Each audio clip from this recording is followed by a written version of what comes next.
Wake that ass up.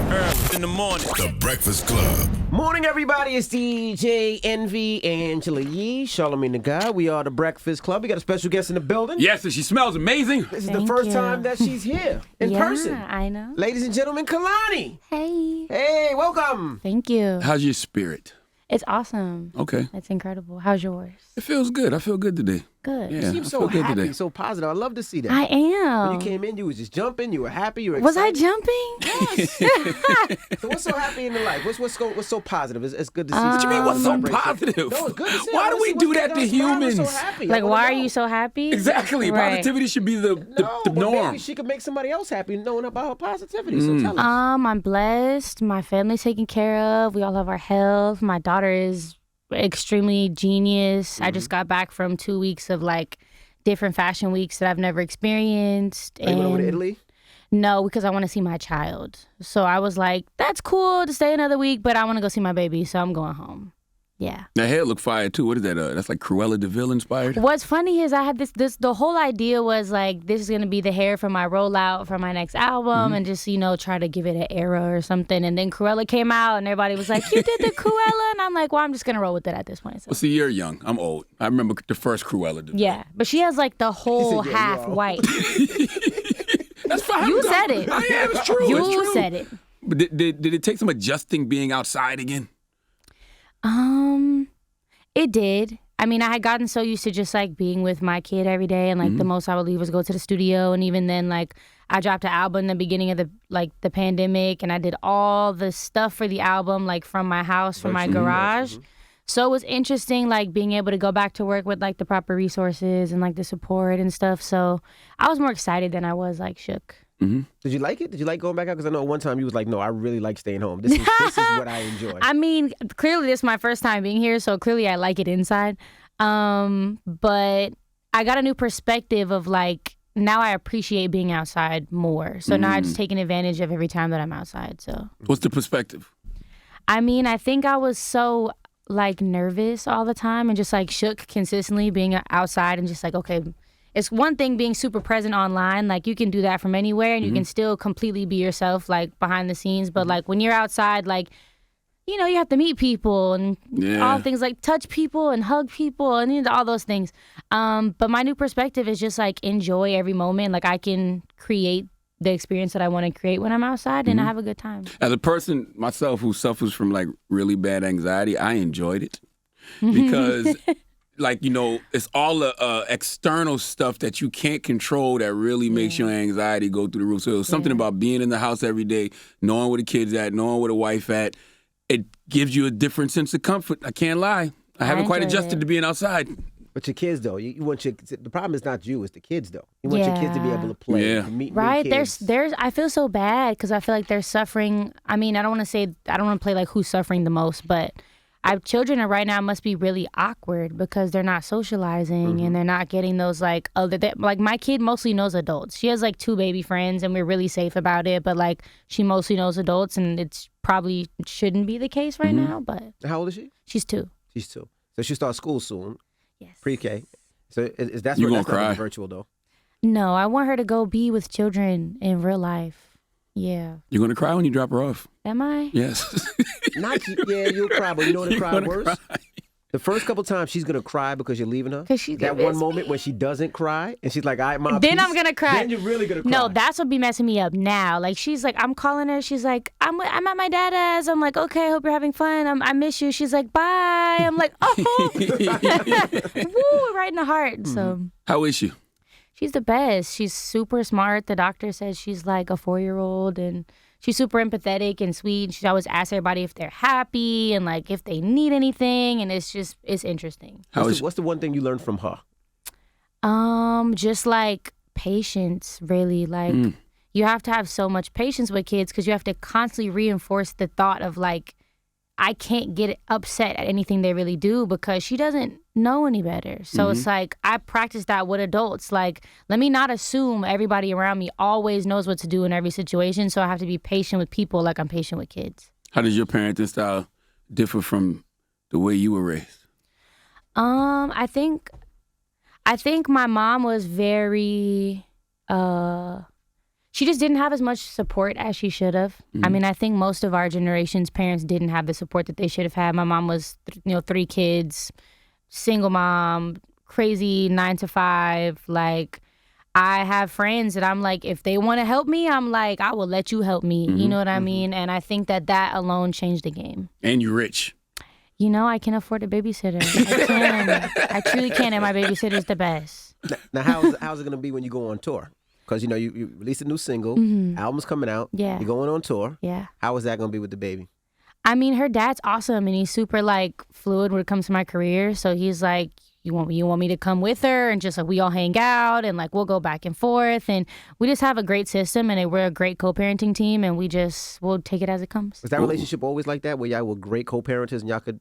Yeah, pretty much. We're both, team baby. So it's we don't view each other in any other way than, we're teammates and family, so... I wonder how rare that is, because when you hear it, it sounds rare, but I don't have any facts to back it up. But you always hear about baby daddy drama and baby mama drama. You don't ever hear about healthy co-parenting too much. I mean, I can't apply it necessarily to my situation, but I think people have a bad habit of viewing each other as exes instead of viewing each other as co-parents. Or enemies. Right, That's a bar. Say that again. And then That's a bar.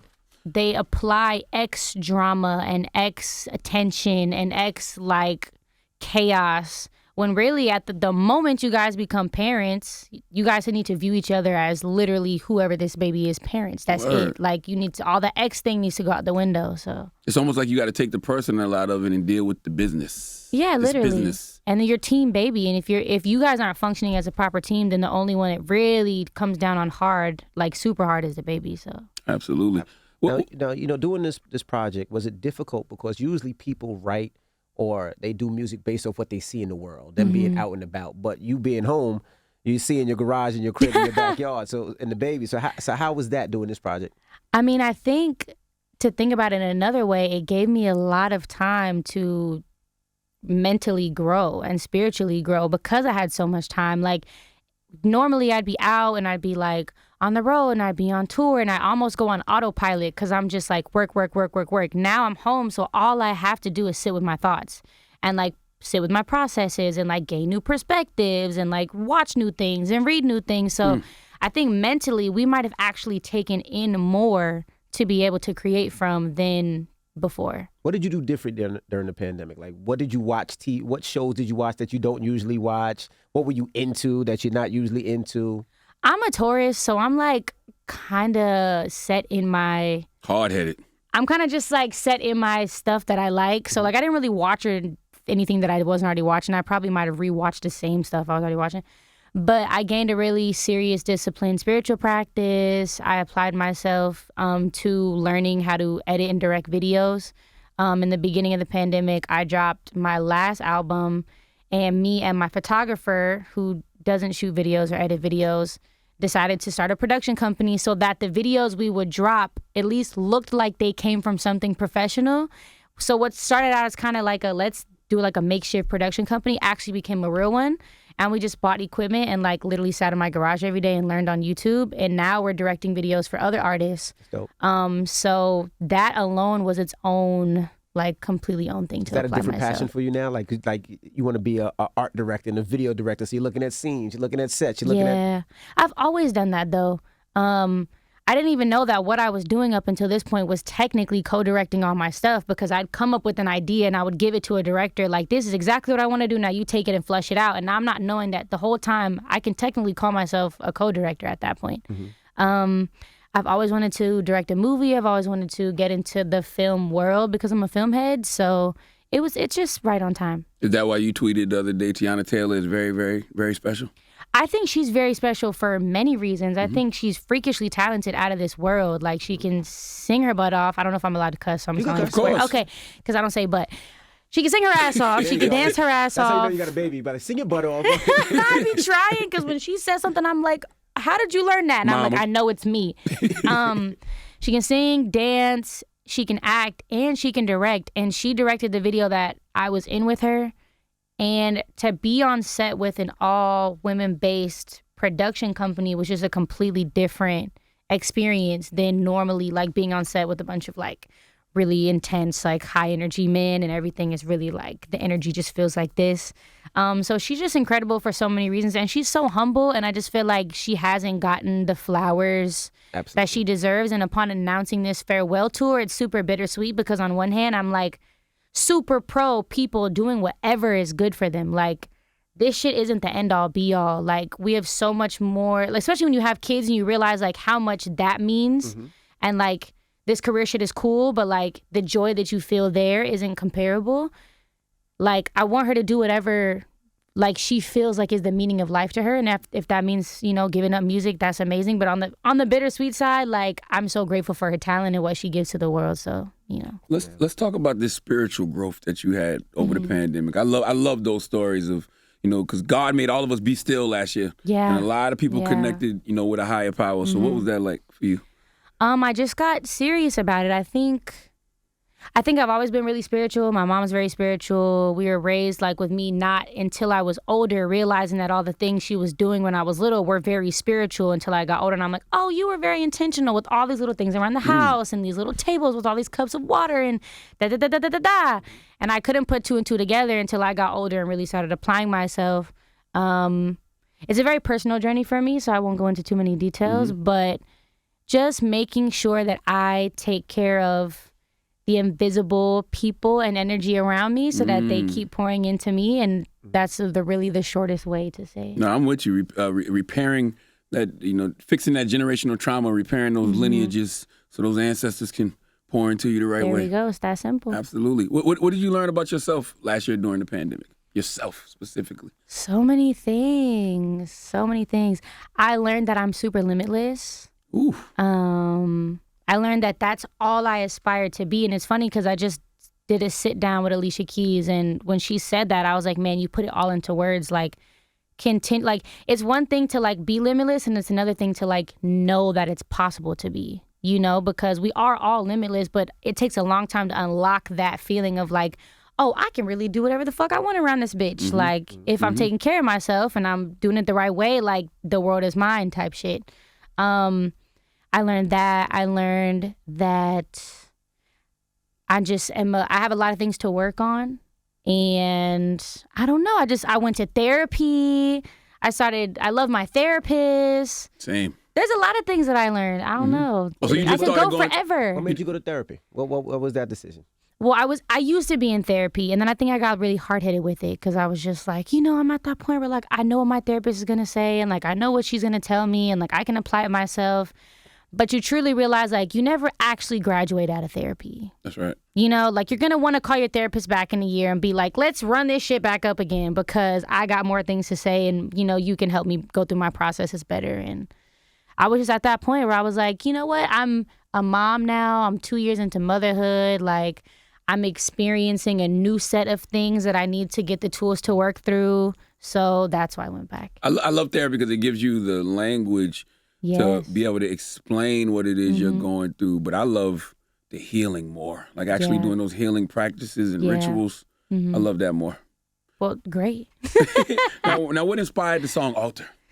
The song Alter is about being able to maintain the relationship with people when they've passed on because of the work that you put in, you know, on this side.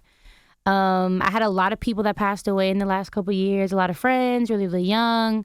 I also really got really close to my father who passed away when I was 1 in this last year, just like doing proper ancestor work and like making sure that, you know, they were always venerated and fed and had things to light them and guide them and just taken care of. And through putting the time in and like little by little by little and really developing like a discipline with it, just the way I was able to transform my understanding of grief.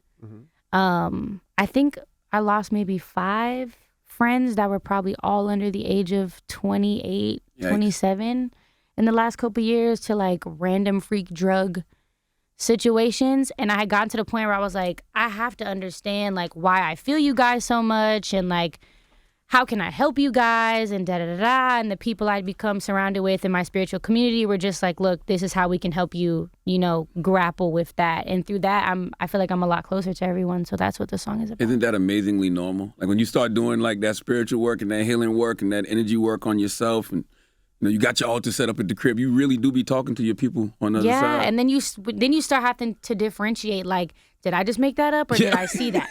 Did I make that up or did I feel that? Word. I didn't think of that. That was somebody there, and it's comforting. So Absolutely. Do you think about death a lot now that you have a kid? And the reason I ask is I have 5 kids, but I think about it a lot. Like, if I'm gone, what happens to them? Like trying to set them up. Or do you think about that a lot?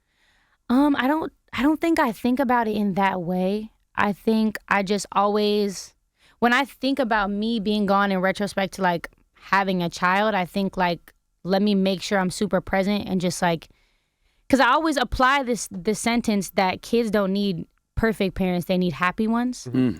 And I think about all the things that I remember from my childhood, and the things I remember most is like when my mom would be like singing while she washed dishes, or like we would have laughing fits while we were driving in the car, and she'd be like, I have to pull over, I'm a pee. Like, like these really joyful moments versus the like perfectly structured. So when I think of preparing my kids, you're like, what is my kid gonna do? I'm just like, I'm gonna just make sure we have a blast so that when the day does come, like she has just memories on memories on memories. Do you think about some things your mom did that you might have hated that you do now and be like, damn, I hated that, but now I do the same?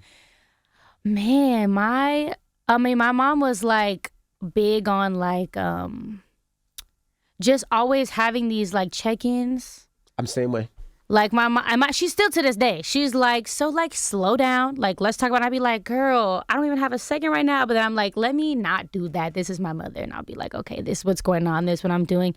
And then I catch myself doing it with my friends. Obviously, my kid is 2. So like, what can I check in about? I do, but like, they can't be long ones.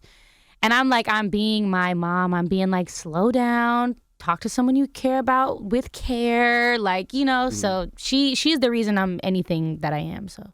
What's the title Blue Water Road about? Well, there's a surface level title definition, and then there's like a deeper one. But we had started what was the deluxe for It Was Good Until It Wasn't, my last album, in this house that I did a writing camp at on a street called Blue Water Road. Oh, wow. Mm-hmm. And I left after the first week and went into like a couple ceremony processes. I came back and I just like was completely different. And heard the music differently and was like, this doesn't sound like it's a deluxe for my last album. This sounds like it's a completely new project. Mm-hmm. And as we started getting into it, my friends were like, this is really different from like what you usually make. Like, you should just name it some random shit like The Street. And I was like, yeah, Blue Water Road. And then like over time, I was like, actually, this does sound like Blue Water Road. And when I think of Blue Water Road, to me, it's a river. And a river is super spiritually significant to me. And to be discreet but like still give explanation, like a river just keeps flowing. It's a life source. It's I don't know how to go into it without going into it, so I'm just gonna leave it there. But you can go into it, feel free. It just keeps flowing. I'll just say that. Mm-hmm. It's just a river never flows and forget its source. A river keeps flowing no matter what. Nothing can stop the flow of a river. And then on the flip side of thinking about it as a location, it gave me an ability to put people into my world because it gave it a literal location. When I think of the house, I think of like how light it was and how you could see through all the windows. And I feel like I'm at that place where like there's no curtains. Everything is really light. All the lights coming in on me in this time of my life. I'm really transparent. Like you can see everything. Like it's definitely just, I'm in a completely like 180 from where I was like years ago. So I feel like this is putting people into my headspace. And you said the music sounded different after a ceremony. You think it's because like healed people hear it differently?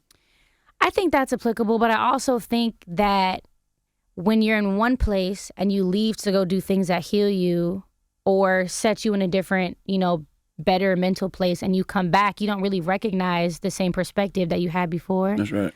I performed a lot of my old music and been on stage and almost had laughing moments where I'm like, I can't believe I was there. Or I can't believe that was me. Or I can't believe I thought that. Or like, oh, wow, look how far I've come since I thought that. And like, I don't realize it's doing things for people in the audience. But for me, I'm like, that's hilarious, So. I remember having a conversation with an author one time, actually Malcolm Gladwell. And, you read his books like Outliers and Blink. And he was like, man, that stuff don't even really mean anything to me anymore. It doesn't. And I'm just like, what? But then you think, no, that was where he was at his moment in his life, and that can still help somebody. Yeah. Everybody's not as far along in the journey. So do you feel the same about your music? I mean, absolutely. You can pay me to listen to something that was old of mine, not only because I feel like I've musically grown, but like the perspectives are so different. I dropped my first project when I was 19. I was boy crazy at the time when I listened to my old music and I listened to my perspective on love, because let's be honest, I write love songs. Like, you might hear a couple of songs from like a different perspective here and there, or like a different subject, but I really like writing about love. Also, love, I think, is how I learned about myself the most in this life. But when I hear my perspective as a 19-year-old or 20-year-old girl, I'm like, oh, baby, you needed somebody to sit you down and tell you, leave it alone and go get it together. And now I'm 26 and I'm dropping songs that are just about like, I don't need anybody. And I think I was coming from such a place of like need in the past. You can hear it. You can hear it in the lyrics. And now I'm just like, whoa, thank God I grew up, you know? But we all go through it. So do you hate performing those songs then? I hate performing those songs. I feel like I have so many new songs to perform, and I also don't remember a lot of the lyrics. But if people request it, I'll perform it. It's no big deal. It's dope because this generation, I always say, does not give people the grace to grow. But you're showing that your growth isn't, it's not based on what anybody else thinks of you. Yeah, I mean, I think that people dehumanize growth now. Like, we just don't see it as possible. And where I lie with that is like, there is certain things that are incredibly unforgivable. There are certain things that's like, this is some shit that like I would cuss my little brother out for and probably cut my little brother off for. Then there's shit that's like, I would sit my little brother down and have a conversation and be like, I see your ability to grow. But I do believe accountability is one of the biggest examples of love. It's like telling somebody like, I believe that you can be better. So I'm telling you that you should get it together in this moment and come to terms with that. And then we'll grow. But there's a big difference between like, fuck this person in their existence and like, I believe in your growth. So. Word. Now, what gum were you chewing that got you so disgusted? My God, I knew it was coming. What gum were you chewing that got you so disgusted? I don't know. The driver just had gum and I had it for so long. And it's funny because somebody put together all these clips of me chewing gum and all these various, every single time I'm like, and I'm like, who didn't tell me to just spit it out before I walked in? But I was chewing very harshly. Yes. I always wonder, what role did Nick Cannon play in your career? Weren't you signed to Nick at one point? I wasn't signed to Nick. Okay. Kind of, not really. So when I first met Nick Cannon, I was on America's Got Talent. I was 15, 16 years old. Time had passed. My band had broke up. I was like working 2 jobs and in high school. And he calls one day and he's like, I have an opportunity for you. It's a rap group. And I was like, cool, whatever, I'm down to try it. At this point, music was like you just wanted anything to get in the door. I was like, something's going to work. My mom was like, the show didn't work. You guys were, season finalists on a show and we see what happened. Like, just try it. I'm like, okay, I go to LA, I try it. I'm like, I hate this rap group. I'm not a rapper. Don't know what this means to me. I was doing a weird combination of something, but he knows that wasn't it. I was like, respectfully, I'm thankful for the opportunity, but I'm just going to go home. I went back. I got back in high school. And then I dropped my first song on SoundCloud. And he called and he was like, I see the vision. I get it. Like, you're meant to be a solo artist. Like, come back to LA. Let's try it again. I want to support. And when I came back to LA, he had surprised me with my first apartment. I had never slept in a bed by myself. I never had my own room. At the time, I was couch hopping between a bunch of friends, working 2 jobs. Like, I just fell on the floor and couldn't believe it. And over the span of like 6-7 months, like, he just let me use his studio. Like, he had this hilarious, like, incredible truck that was like completely wrapped with like the Wildin' Out like sticker, and he let me and my manager like drive it around. Y'all were street team for a little bit. We were, but he made sure that if I needed anything, that I had it, as long as I was not out here bullshitting. And I always we kind of held each other to that. Like, I'm not gonna over ask you for anything. I just need to like survive and be able to make music. And he was like, that's all I want to do for you. And he changed my life forever. Like, that's family to me. And the crazy thing is I meet a lot of artists who he's secretly done that for. Really? So when there's all these conversations, and I've been waiting to say this somewhere, but while there's all these conversations that's picking him apart and like people can call him corny or people can call him whatever and make, I don't know. He silently has changed the lives of so many people, and we don't know until someone sees like an interview of mine and they'll come grab me and be like, Nick Cannon did the same thing for me. Wow. And I'm like, we would have had no idea. He asked for nothing in return. He doesn't ever want you to like, he'll be like, one day when you win a Grammy, like he'll jokingly say like, say it on stage. But like, there's never been like a, and you would have no idea. That's why I said last time he was here, I'm like, yo, Nick pours into so many people and he empowers so many people, especially black people, people of color, and he don't get his flowers for that. But he doesn't. You got to salute him. Yeah, forever. Now, you got a song, a single with T-Pain called I Like That. Yeah. Were you one of the people in T-Pain's DMs that he wasn't responding to? No, I wasn't. I should have been. But me and T-Pain knew each other a long time ago. We'll have known each other for a long time, I'll say. We did a show together, and then one day he had me come play music for him when I was probably like 19 or 20. And he stopped the music, and he was like, you think this shit is normal? And I was like, what? He was like, you think the music you make is just like regular. It's not. Like, you're freaky. And I was like, okay. I never forgot about that because T-Pain was like always a freaky genius to me. You know what I mean? Like, and so he calls, and he's like, I flipped Buy You a Drink, and I want to put it out. And I was like, Buy You a Drink was like my middle school, high school anthem. Like, to this day, I put it on in the car, Of course I did it. I jumped at the opportunity to, and I just got him back to verse really fast, and I'm loving everything to do with it. So. Wow. Well, what do you think is different about the music you got coming out now? About my music? Oh, it's so light. I think it's going to be interesting to see how my fans react, because for some reason people love when their favorite artists are in a terrible place in life, because then they get like toxic music, and I'm like, that's cool for y'all, but y'all can go listen to my depressed shit on Spotify, Apple Music, Tidal, wherever suits your floats your boat. But I'm just in a different place. Everything is joyful and light and happy, and there's really fun stuff, and there's really pretty stuff. There's like an orchestra on there, like. It's in another world, and I really wanted to challenge myself to accomplish that, because I have made a lot of vibey R&B in the past. So it's gonna be fun to see the reaction, because I always say that's the Mary J. Blige syndrome. Like, Mary J. Blige was, my life, what's the 411? But then as soon as she got to a place of peace, everybody's like, oh man, I want you to be depressed Go again. be depressed. Damn, like, this is for me. This is not for y'all. Y'all just get to enjoy it. Well, let's get into your single right now. You want to introduce the single? This is Alter. That's all you got? That's all I got. Damn, I hope you Kehlani. enjoy it. I hope you love it. Here's the offering. Here's the 4 minutes, 30 seconds. You know what? Go. Exactly. There we go. All right. And when Blue Water Road dropping? This winter. This winter. Oh, Winter, okay. yes. Well, we appreciate you for joining us. Thank you for having me. Thank you so much. And pleasure meeting you. It's the first time you've been up here. Yeah, nice to meet y'all in real life. All right. It's Kehlani. It's the Breakfast Club. Good morning.